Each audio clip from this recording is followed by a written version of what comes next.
Hi అండి, welcome back to our channel. అందరూ ఎలా ఉన్నారు? నేనైతే చాలా బాగున్నానండి. ఎర్లీ మార్నింగ్ పూజ అయితే కంప్లీట్ చేసేసుకున్నాను. ఉదయాన్నే రెడీ అయిపోతున్నామండి. ఎక్కడికి అనుకుంటున్నారా? ఈరోజు ఒక పవర్ఫుల్ ప్లేస్కి అయితే వెళ్ళిపోతున్నాం అన్నమాట. నందలూరు టెంపుల్కి వెళ్తున్నామండి. అందుకనే ఎర్లీ మార్నింగ్ రెడీ అయిపోతున్నాము. యాక్చువల్గా అయితే 5:30కే రెడీ అవ్వాలనుకున్నాము, బయలుదేరాలనుకున్నాము. లేట్ అయిపోయింది. ఇంటి దగ్గరే 6:30 అయిపోయింది. పిల్లలు నిద్రపోతున్నారండి. వాళ్ళు పాపం 4కే లేచారు నాతో పాటి. పాపం బాగా నిద్రపోతున్నారు. ఇంకా ఎండ కూడా బాగా ఎక్కువగా అనిపిస్తుందండి. చాలా ఎక్కువ ఎండ వచ్చేసింది. మార్నింగ్ 6:30, 7కే చూడండి ఎంత ఎండగా ఉందో. రోజు చల్లగా ఉంటుంది, ఈరోజే ఏంటో ఎండగా అనిపిస్తుంది బాగా. ఇంకా మార్నింగ్ బ్రేక్ఫాస్ట్ బయటే చేసామండి. ఇంక ఇంట్లో బ్రేక్ఫాస్ట్ చేసి బయలుదేరేటప్పటికి లేట్ అయిపోతుందని చెప్పేసి బయటే బ్రేక్ఫాస్ట్ కంప్లీట్ చేసేసుకున్నాము.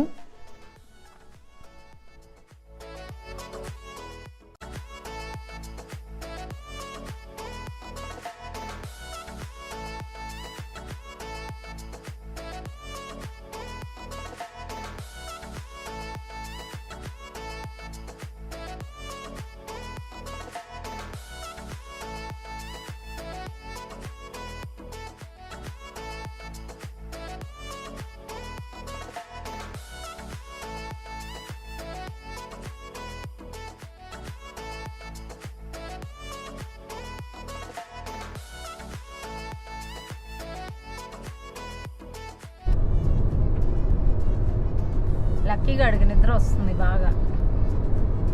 నిద్రపోయాడు అయినా కానీ నిద్ర వస్తుంది వాడికి. ఏ లక్కీ, నిద్ర వస్తుందా బాగా? పాపం ఎర్లీగా లేచాడు కదా. నందలూరు అనేది రేణిగుంట నుంచి ఒక రోడ్ చూపిస్తుందండి, ఇంకోటి పీలేరు వైపు నుంచి ఉందన్నమాట.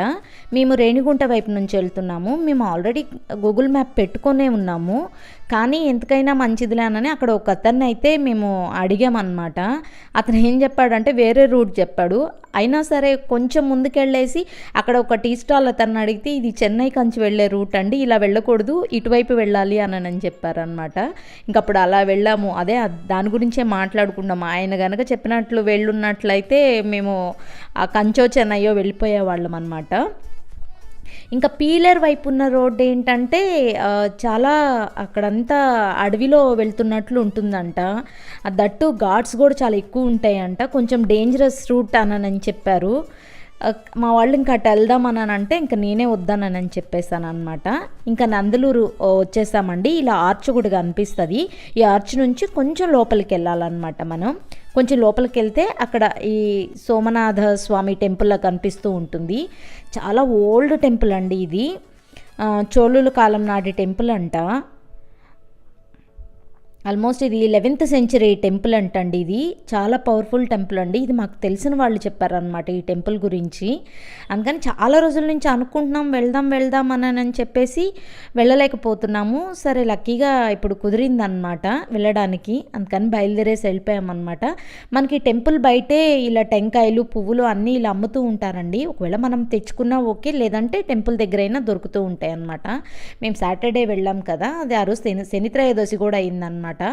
అందుకని స్వామివారికి తులసిమాల తీసుకున్నాము. ఇక్కడ ఉండే స్వామి వెంకటేశ్వర స్వామి అండి, సోమనాథ స్వామి అన్నమాట. ఈ టెంపుల్లో మనం ఏదన్నా కోరిక మొక్కుకొని 9 ప్రదక్షిణలు చేసి స్వామివారి దర్శనం చేసుకోవాలి. ఆ తర్వాత మన మొక్కు ఎప్పుడైతే తీరుతుందో తీరిన వెంటనే ఒక వారం రోజుల లోపల వచ్చేసి మనం ఇక్కడ 108 ప్రదక్షిణలు చేయాలన్నమాట. వారం రోజులు అని చెప్పేసి అక్కడ టెంపుల్లో రాసుందండి లోపల బోర్డు మీద. కానీ వీలున్నప్పుడు వీలైనంత వరకు ఎంత వీలైతే అంత త్వరగా వచ్చి ఆ 108 ప్రదక్షిణలు కంప్లీట్ చేసుకోవాలి. ఇక్కడ చాలా పవర్ఫుల్ అండి. నాకు తెలిసే చాలామందికి రిజల్ట్ తెలిసిందనమాట. మేము ప్రదక్షిణ చేసేటప్పుడే చాలామంది అక్కడ అనుకుంటూ కూడా ఉన్నారు, వాళ్ళ పిల్లలకి చదువుల కోసం IIIT సీట్ వచ్చిందని, IIT సీట్ వచ్చిందని చాలామంది మాట్లాడుకుంటున్నారు. మా కోరికలు తీరేయండి, అలాగే అందుకని మేము 108 ప్రదక్షిణలు చేస్తున్నాము అని చెప్పేసి చాలామంది మాట్లాడుకుంటున్నారు అనమాట అక్కడ. మేమైతే ఇదే ఫస్ట్ టైం అండి రావడము. ఇలా తెలిసిన వాళ్ళు చెప్పారు, ఇలా కోరికలు నెరవేరుతాయండి, చాలా పవర్ఫుల్ అని చెప్పడం వల్ల ఇంకా మేము కూడా వచ్చామన్నమాట ఇక్కడికి. ప్రదక్షిణలు చేయాలనుకున్న వాళ్ళు మాత్రం ఎర్లీగా వెళ్ళండి. 8 లోపే కంప్లీట్ అయ్యేటట్లు చూసుకోండి. 10 దాటిందంటే క్రౌడ్ చాలా ఎక్కువ అవుతుందండి. మేము వెళ్ళేటప్పటికి ఆల్మోస్ట్ 10-10:30 అయిపోయింది. క్రౌడ్ అయితే చాలా ఎక్కువగా ఉంది. 108 ప్రదక్షిణలు చేయాలంటే మాత్రం వీలైనంత ఎర్లీగా వెళ్ళిపోండి. ఇంకా లోపల అనమాట, ఇది టెంపుల్ లోపల ఇలా అందరూ ఇలా ప్రదక్షిణలు చేస్తూ ఉంటారండి. ఈ ఎల్లో షీట్స్ పట్టుకున్న వాళ్ళంతా కూడా 108 ప్రదక్షిణలు చేస్తున్న వాళ్ళు అనమాట. మామూలుగా ఫస్ట్ టైం చేసేటప్పుడైతే 9 ప్రదక్షిణలు చేసి మన మొక్కుని స్వామివారికి చెప్పుకోవాలన్నమాట.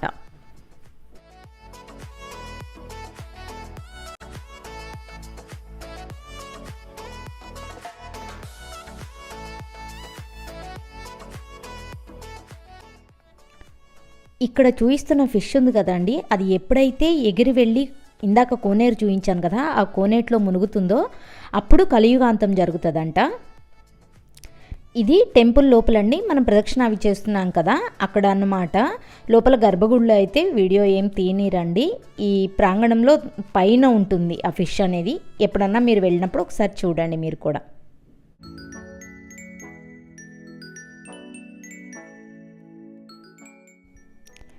ఇదంతా గుడి బయట వైపు అండి. ఇక్కడే అన్నదానం జరుగుతుంది ప్రతి శనివారము కూడా. ఇక్కడ కాకుండా ఇంకొక చోట అన్నదాన సత్రం కూడా ఉందంటండి.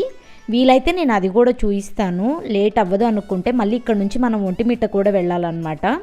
ఇంకా ఇక్కడే అన్నదానం జరుగుతుంది కదా అని మేము ఇక్కడే భోజనం కూడా కంప్లీట్ చేసేసుకున్నాము.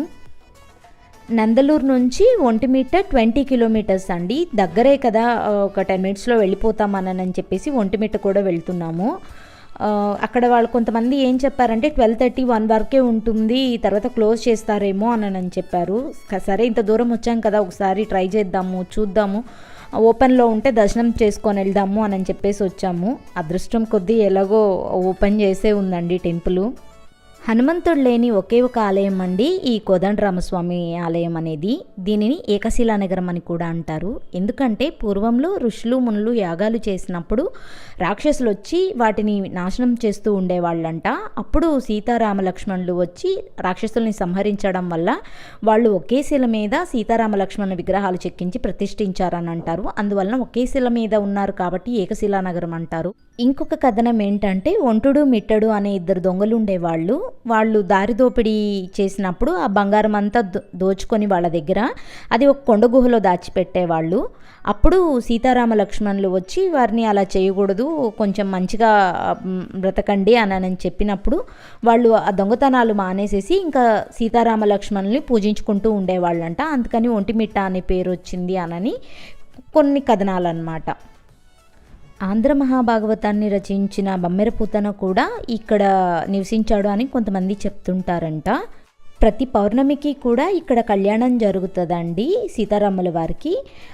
చంద్రునికి ఇచ్చిన వరం వల్ల నిండు పౌర్ణమి రోజున పండు వెన్నెలో 6 బయట కళ్యాణోత్సవం జరుగుతుందంట. చాలా బాగుంటుందంటండి ఆ కళ్యాణం చూడటానికి కూడా. ఇది తాళ్లపాక అన్నమాచార్యుల వారి విగ్రహం అండి. ఇది తాళ్లపాక అనే ఊరు అన్నమాట. మనం రిటర్న్లో వచ్చేటప్పుడు తాళ్లపాక ఉంటుంది రిటర్న్లో, ఆ ఊరిలో అనమాట. రోడ్డు మీదే ఉంటుందండి, మనకి హైవేలోనే కనిపిస్తూ ఉంటుంది. పక్కనే మనకి ఇలా ఒక ఆర్చ్ కనిపిస్తుందండి.